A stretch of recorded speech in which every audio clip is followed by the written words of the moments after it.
Hello and welcome back to SOMAtalks, a podcast where body and mind meet. My name is Agata and I want to share with you today a reflection that we live in a world that often measures success by how much we earn, how much we produce, how exhausted we feel at the end of a long, productive day. But have you ever had this feeling of a deep sense of alignment? A feeling where your energy feels effortless, your mind is so clear, so peaceful, and your body feels right in the environment where you are. In Japan, there is a beautiful word for this, Ikigai, and this is the topic of today's episode. You've likely seen the colorful Venn diagram on social media. It's the one that tells you Ikigai is the intersection of what you love, what you're good at, what the world needs, and what you can be paid for. Well, that's a helpful starting point, but Ikigai is much deeper than a career mapping tool. It is a holistic philosophy of a reason for being, a way to harmonize your daily actions with your inner spirit. So today we are going to peel back a little bit the layers of this concept. We are going to explore the true cultural roots of Ikigai and why it is more about the process than the goal. Then the physiological benefits of having a reason to get up. So how purpose literally changes your biology for better. Then the connection between Ikigai and nervous system as usually. And finally, I will share a step-by-step framework for you to help you identify your own Ikigai through small daily rituals. So if it sounds good to you, let's begin. The word is composed of iki, to live, and gai, reason or value. In its home of Okinawa in Japan, this is a place famous for its centenarians.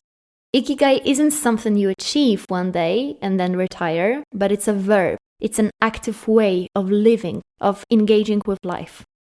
In the West, we often fall into the trap of happiness conditioned by the goal that we achieve. We think that I'll be happy when I get that.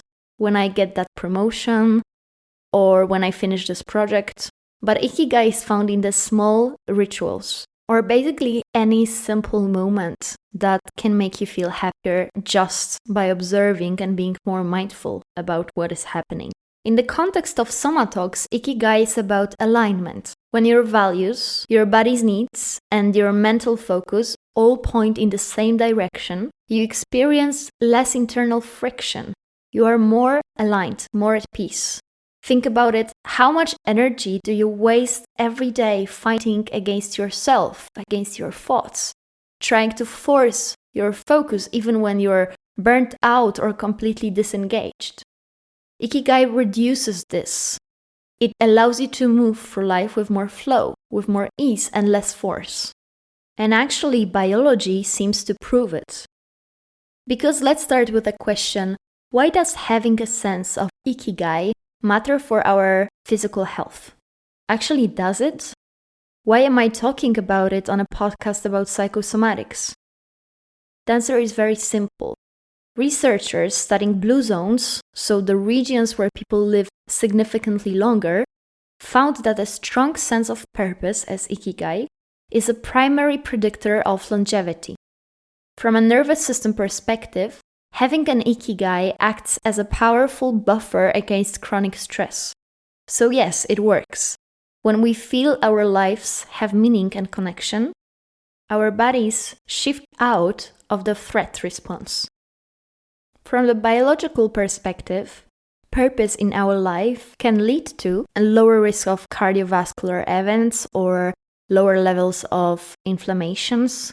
Also, engaging in activities that align with your Ikigai triggers the release of dopamine and oxytocin, so the reward and connection chemicals, which naturally balance out cortisol, the hormone of stress. So your body literally functions more efficiently when it feels it has a reason to be here. Now we know that Ikigai can really improve our well-being in a holistic way. But now let's come back to the roots, so the 5 pillars of Ikigai. To make this tangible, let's look at this theory of 5 pillars as described by neuroscientist Ken Mogi. These pillars are a very good roadmap for anyone who feels overwhelmed by the idea of finding their purpose.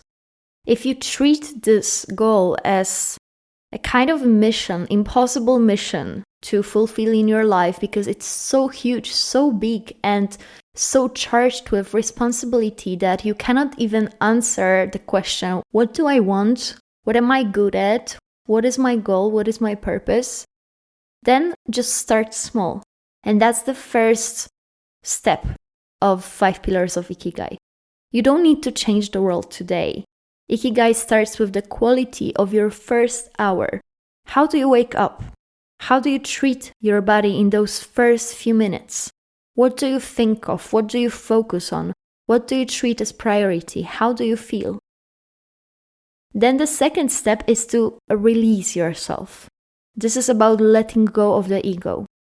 When you are fully immersed in a task, whether it's gardening, learning, cooking, the self must disappear. This is flow state, and it is deeply healing for the mind. So basically become the activity that you are doing right now. Then the third step is harmony and sustainability. Your Ikigai should support the people around you and the environment as well. This is more holistic point of view on Ikigai. Connection is really a biological necessity, so we all feel it and we should all share it, not just you as an individual. Fourth, the joy of little things, and this is probably one of the most powerful advice that I could give you. This is also the core of mindfulness. Just answer the question, can you find any pleasure in the mundane, in everything that you're doing every day with repetition? Maybe try to focus on smaller things like the smell of rain, the texture of your clothes. Be more mindful, observe more. Try to dive deeper into the world that you're living in. Try to feel the reality in those little things that we usually overlook. And this is how we can find joy. And lastly, being in the here and now. And this is a very powerful aspect that we should probably master our whole lives because it's not that easy. But basically, Ikigai doesn't live in the future. It lives here and now. It lives in the present moment. So really become what is happening now. Don't live in the future. Don't focus on your thoughts rushing you into what will be. Instead, focus on what is happening now and try to really appreciate it. And this is also the pillar of Ikigai. So now we know a bit of origins of Ikigai, the biology of purpose, and the pillars of Ikigai. But now it's time for some practical reflections. How do you start from what we talked about? I want to offer you 3 somatic reflections to try this week on your own. These aren't really the intellectual puzzles to solve, they are more body-based inquiries. So the questions that you should answer in order to dive deeper into your somatic awareness. Firstly, reflect on lightness. So close your eyes and think about your typical week. Which activities make your body feel light, more expansive, more at ease? Where does your breathing feel easy? When do you feel the best? Where do you feel heavy or clenched as well? Your body is a compass for your Ikigai. It really tells you where you feel the best, and you should follow that intuition. Things that come to you effortlessly, with ease, with some kind of natural satisfaction and happiness are a good sign to find your Ikigai. Then give a moment to your inner child, and that's the second step. What did you do as a child where you completely lost track of time? What did you love doing? And maybe you're not doing it anymore at this point because maybe you thought that it's not gonna bring any value in your adulthood. It's not the best option for life. It's not something that will allow you to make a good living, have a stable job, and so on. Now just come back to this inner child that is still there. before the world told you what was productive, what was valuable? What did you love just for the sake of doing it? If you answer that question, you also might find your Ikigai a bit easier and smoother.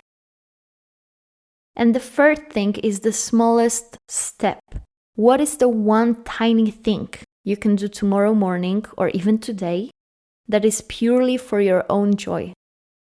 Not for your boss, not for your partner, not for your brand, just for you, just for yourself. Your Ikigai is allowed to change, of course. It isn't a static destination, it is a living relationship between you and the world. And before we come up with the summary of today's episode, I just want to share with you one final reflection that, as in every philosophy, especially in the Eastern philosophies, I believe Ikigai is a way of living. So it really interacts with how we perceive the world, how we engage with every day that is given to us. It is about looking for easiness, lightness, this natural satisfaction, this natural appreciation of every day that we are given. It's rejecting the rush for success, for productivity. It's about living at peace. And in order to find this peace and to live this peace every day, we need to be aligned.